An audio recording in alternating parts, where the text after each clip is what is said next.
أنزل الكتاب والحكمة والصلاة والسلام على رسوله نبي الرحمة وعلى آله وأصحابه أولو العزم والهمة.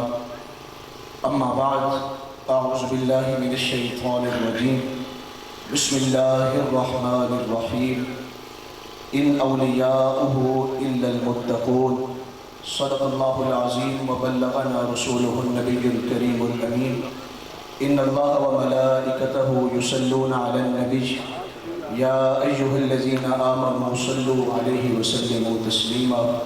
الصلاة والسلام عليك يا سيدي يا رسول الله وعلى آلك وأصحابك يا سيدي يا حبيب الله. الصلاة والسلام عليك يا سيدي يا رسول الله وعلى آلك وأصحابك يا سيدي يا خاتم النبيين. زینت بزم، رونق بزم ولایت، آفتاب طریقت، محافظ عقائد اہل سنت حضرت مرشد کریم پیر طریقت رہبر شریعت حضرت قبلہ پیر سید محمد عرفان امیر شاہ صاحب بخاری زیدہ مجدہ آبرو علم و حکمت حضرت قبلہ پیر طریقت رہبر شریعت پیر سید جوید اقبال شاہ صاحب زیدہ شرفہ، رونق گلشن سادات حضرت قبلہ پیر سید رافع المصطفیٰ شاہ صاحب، قبلہ پیر سید رضا المصطفیٰ شاہ صاحب، دیگر تمام سادات کرام، مشائخ اعظام، علماء کرام، سامعین و حاضرین، یاران طریقت، السلام علیکم ورحمۃ اللہ وبرکاتہ. میں یہاں پر ایک مہمان کی حیثیت سے نہیں بلکہ ایک میزبان کی حیثیت سے حاضر ہوا ہوں. قبلہ پیر صاحب کے حکم پر آپ سبھی جانتے ہیں کہ جیسے آپ کا یہ پیر خانہ ہے، میرا بھی یہی پیر خانہ ہے، تو ہم سب الحمدللہ اپنے ہی پیر خانے پہ حاضر ہیں. میں دعا گو ہوں کہ اللہ تعالیٰ ہمیں اور ہماری آنے والی نسلوں کو اس پیر خانے کے ساتھ وابستہ رکھے، اور اس پیر خانے کی تمام تر جو برکات ہیں اللہ ہمیں اور ہماری آنے والی نسلوں کو اس کی برکتوں کو سمیٹنے کی توفیق نصیب فرمائے. میں اور آپ کسی عام جگہ پر نہیں بیٹھے ہوئے، ہم ایک عظیم خانقاہ کے ایک عظیم عرس پاک کی مجلس میں بیٹھے ہوئے ہیں. زبدۃ العارفین، حجت الکاملین حضرت قبلہ پیر سید لطف علی شاہ صاحب بخاری رحمۃ اللہ تعالیٰ علیہ، آپ کے سالانہ عرس پاک کی مجلس میں اور آپ حاضر ہیں، اور آپ کا یہ 100 سے زیادہ سالانہ عرس مبارک ہو رہا ہے. یہ وہ عظیم خانقاہ ہے کہ حضرت قبلہ پیر سید لطف علی شاہ صاحب رحمۃ اللہ علیہ سے لے کے حضرت قبلہ پیر سید بشیر حسین شاہ صاحب رحمۃ اللہ علیہ تک یہ وہ عظیم ہستیاں ہیں جو خود تو بوریہ نشین رہی ہیں، لیکن ان کی بارگاہ میں بادشاہ وقت برہنہ پا حاضر ہوتے رہے ہیں. بڑے بڑے کاملین، ہمارے برے صغیر کے بڑے بڑے کاملین جو علماء تھے یا اولیاء کرام تھے، وہ ننگے پاؤں اس آستانے پہ حاضر ہوتے رہے، اور 1 صدی سے زیادہ کا عرصہ ہو رہا ہے اس خانقاہ سے، اس آستانے سے آنے والوں کو، حاجت مندوں کی جو ضرورتیں ہیں دینی بھی اور دنیاوی بھی، یہ آستانہ پوری کر رہا ہے.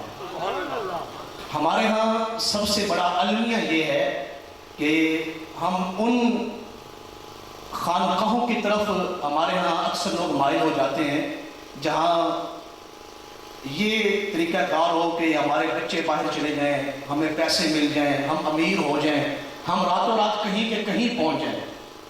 یہ جو آستانہ ہے جس پہ میں اور آپ بیٹھے ہیں، یہاں دنیا کی فکر تو ہوتی ہے مریدین کی، لیکن آخرت کی فکر یہاں پہلے کی جاتی ہے. اور یہی بزرگوں کی تعلیم بھی یہی ہے. تشریح شریعت و طریقت یہی ہے، تشریح شریعت و طریقت یہی ہے اولیاء و اقطاب کی سنت یہی ہے، تعلیم رسول پہ چلانا چلنا اصل میں سجادہ نشینی کی حقیقت یہی ہے، اصل میں سجادہ نشینی کی حقیقت یہی ہے۔ جیسے میں نے شروع میں یہ بات کہی کہ یہ وہ آستانہ ہے، یہاں دین کی خدمت ہر دور میں سب سے بڑھ کر کی گئی ہے۔ میرے خیال میں آپ اس علاقے کے آستانوں میں جو سجادہ نشین ہیں بہت کم لوگ ہوں گے جنہوں نے اسلام کی خدمت کے لیے، ناموس رسالت کے لیے جیلیں کاٹی ہیں، بہت کم لوگ ہوں گے۔ اور یہ میں سر کو بلند کر کے کہہ رہا ہوں، سبھی مریدین ہم یہاں حاضر ہیں، کہ یہ وہ آستانہ ہے جو کئی مدارس کا نظام چلا رہا ہے، کئی مسجدوں کا نظام چلا رہا ہے۔ یہاں اس علاقے میں کتنی مساجد ہیں، ان میں اکثر و بیشتر جو مساجد ہیں وہاں کے جو ائمہ کرام ہیں، علماء کرام ہیں، ان کی جو تنخواہیں ہیں وہ اسی آستانے سے جاتی ہیں۔ مسجدوں کے معاملات، مدارس کے معاملات، جہاں سینکڑوں بچے بچیاں سند فراغت لے چکے ہیں، وہ اسی آستانے کے زیر سایہ چل رہے ہیں۔ اور میں یہ سر فخر سے بلند کر کے یہ بات کہہ رہا ہوں، آپ تائید کریں گے اس بات کی، مجھے اس آستانے سے وابستہ ایک عرصہ ہو گیا ہے، کئی سال ہو گئے میں اس آستانے سے وابستہ ہوں، آج تک اس آستانے پہ گرائی نہیں کی گئی کہ ہم نے مسجدوں کا نظام چلانا ہے تو آپ چندہ دیں۔ کبھی کسی اور کی محفل میں آپ نے سنا ہے، یا کبھی کسی مجلس میں آپ نے سنا ہو کہ کسی آستانے کے ذمہ دار نے یہ اعلان کیا ہو کہ ہم 10-15 مدارس چلا رہے ہیں، اس کے لیے ہمیں فنڈنگ کی ضرورت ہے؟ صرف مدارس تک بات ختم نہیں ہوتی، یا صرف جو ہے وہ مساجد تک بات ختم نہیں، جو مشکل ترین کام تھے، مشکل ترین زمانے میں جب ختم نبوت کا معاملہ تھا، ناموس رسالت کا معاملہ تھا، ممتاز قادری شہید رحمۃ اللہ علیہ کا معاملہ تھا، اس وقت یہ بھی آستانہ سب سے پہلے اگلی صف میں کھڑا ہوا تھا اور اس آستانے کے بڑے آگے کھڑے ہوئے تھے۔ تو یہ میں اور آپ خوش نصیب ہیں کہ ہم ایک ایسی جگہ پہ بیٹھ ہیں۔ اور میں آپ کو یہ بات کہنا ضروری سمجھتا ہوں، سورہ محمد پڑھ کے دیکھیں، قبلہ شاہ صاحبان بیٹھے ہیں، اللہ تعالیٰ نے ارشاد فرمایا وَإِن تَتَوَلَّوْا يَسْتَبْدِلْ قَوْمًا غَيْرَكُمْ ثُمَّ لَا يَكُونُوا أَمْثَالَكُمْ۔ اگر آپ میرے دین کی خدمت نہیں کریں گے تو اللہ فرماتا ہے ہمیں تمہاری ضرورت ہی نہیں ہے، ہم ممتاز قادری جیسے لوگ لے آئیں گے، ہم خادم حسین رضوی جیسے لوگ لے آئیں گے، ہم علم الدین جیسے لوگ لے آئیں گے، ہم عامر چیمہ جیسے لوگ لے آئیں گے، ہم ان سے کام لیں گے۔ ثم لا يكونوا امثالكم، جو تمہاری طرح کے نہیں ہو۔ یہ تو امریکہ کی، اسرائیل کی یا عالم کفر کی بھول ہے کہ وہ محمد عربی صلی اللہ علیہ وسلم کی عظمت کو گھٹا سکے، ایسا تو ہو ہی نہیں سکتا۔ هو الذي ارسل رسوله بالهدى ودين الحق ليظهره على الدين كله۔ کوئی اس آستانے کے بڑوں کے ساتھ کھڑا ہو یا نہ کھڑا ہو، کوئی ساتھ دے یا نہ دے، یہ تو اللہ کا وعدہ ہے۔ محبوب جس جگہ سے سورج طلوع ہوتا ہے اور جہاں سورج غروب ہوتا ہے، مشرق سے لے کے مغرب تک، شمال سے لے کے جنوب تک، ہم ہر جگہ آپ کے دین کو غالب کر کے دیں۔ سبحان اللہ۔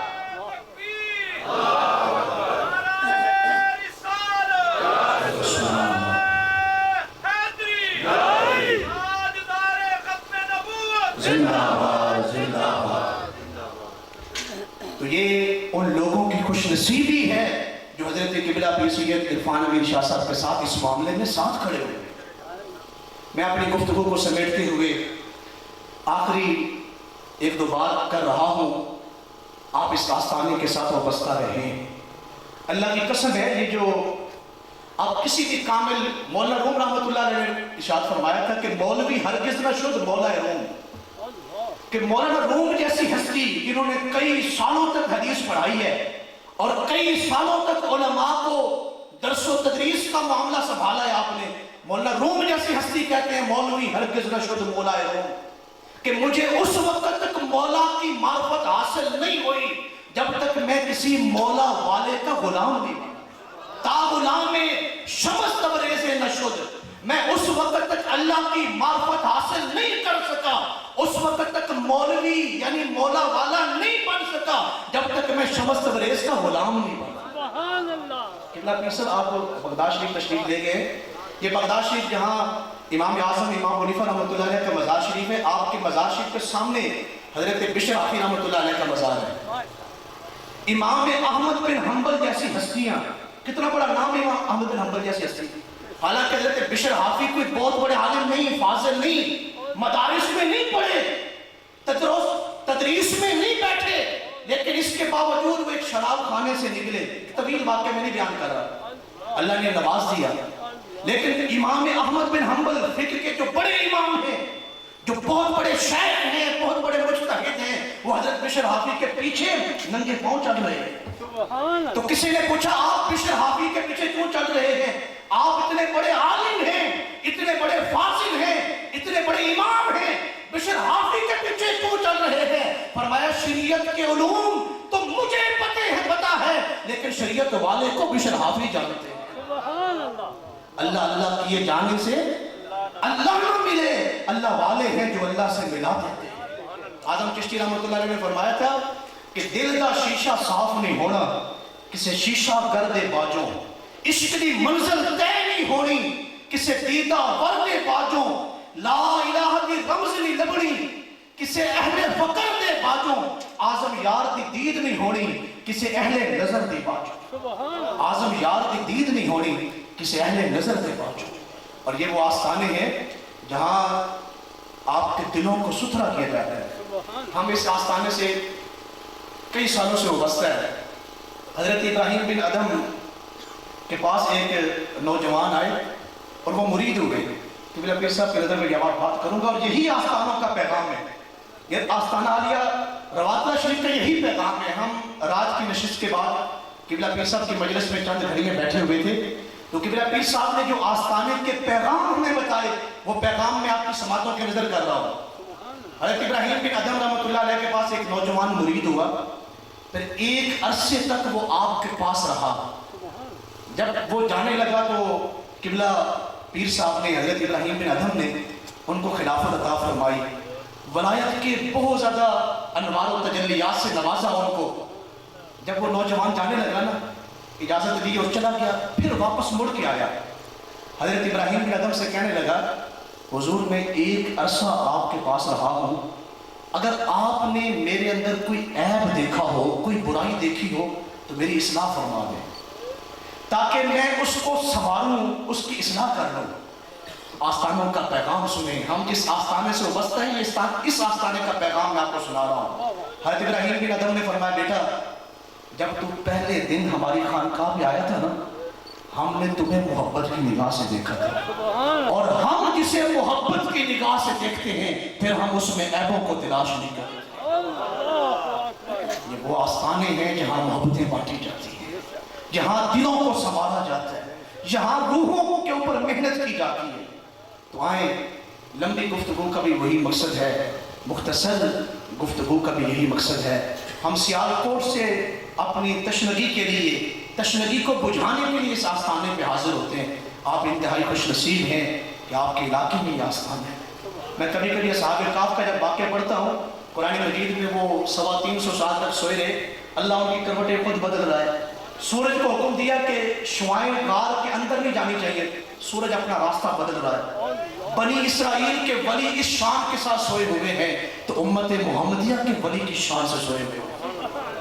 پیر سید لطف علی شاہ صاحب رحمۃ اللہ علیہ کا کیا مقام ہوگا، پیر سید مصری شاہ صاحب رحمۃ اللہ علیہ کا کیا مقام ہوگا، پیر سید امیر حسین شاہ صاحب رحمۃ اللہ علیہ کا کیا مقام ہوگا، پیر سید بشیر حسین شاہ صاحب رحمۃ اللہ علیہ کا کیا مقام ہوگا. یہ آپ کی زندگی کی سب سے خوبصورت ترین گھڑیاں ہیں کہ آپ ایک عظیم آستانے کے ساتھ وابستہ ہے.